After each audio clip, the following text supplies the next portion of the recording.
we are just going to begin this.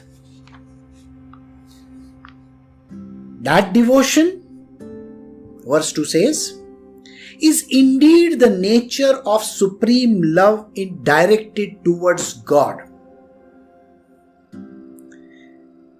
This devotion is the highest form of love.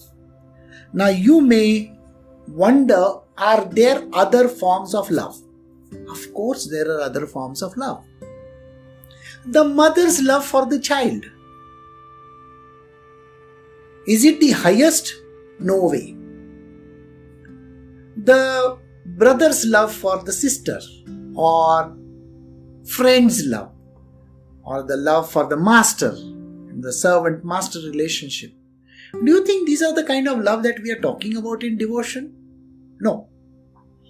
We are talking about a love far beyond this also. This is called unconditional love. Unconditional love is the most difficult love of all. Why is it most difficult? You see, like I said the last 10 minutes, everybody has conditions. The mother has a condition that I want my child to love me. The child says, my mother doesn't love me. She loves the elder brother. See, there you got it.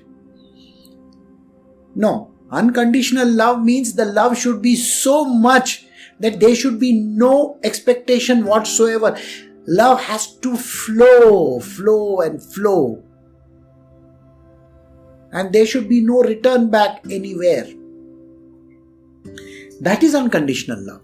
So here he says, that devotion, I am talking about that ultimate devotion, which is of the nature of the supreme love of God. That means God, who is the Almighty.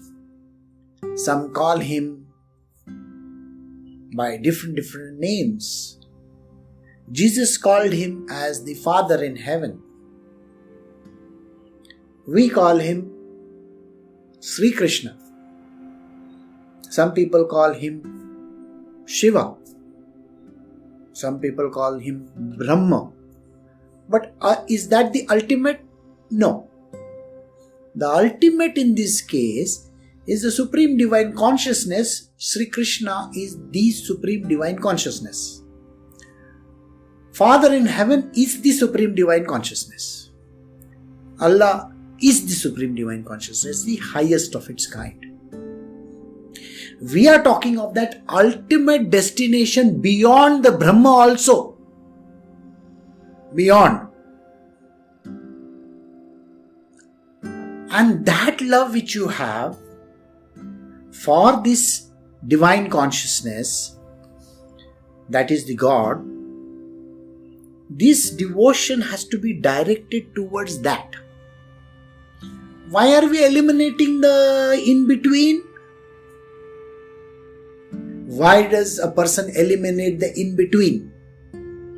Well, if you are thinking in terms of deities, they are lesser ones, the lesser ones. Which means that they have certain powers. Their domains are limited in concept. If I take Brahmaji, his limitations is he is only the creator. Can he perform the job of a destroyer? No way.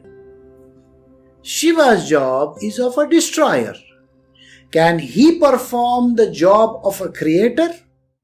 No way. Vishnu, sustainer. So you will find that everybody has limitations there. These are called deities.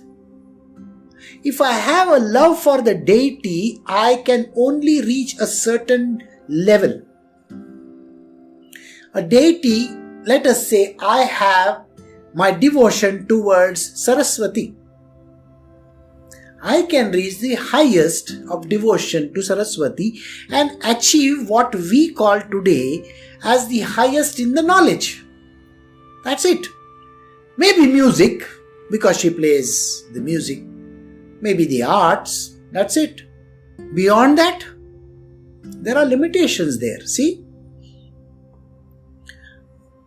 They also have a father.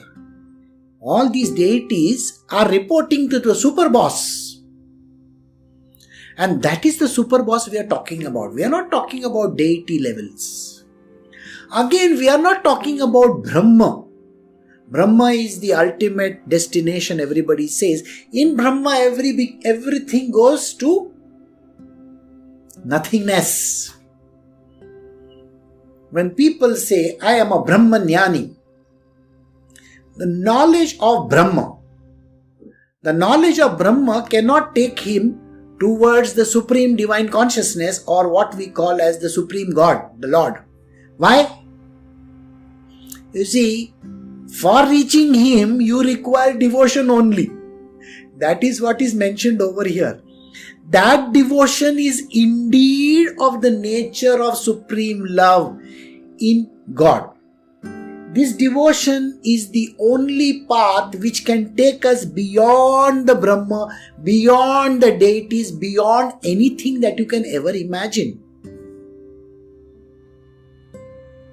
And what kind of love is this? It is called unconditional love. Remember this.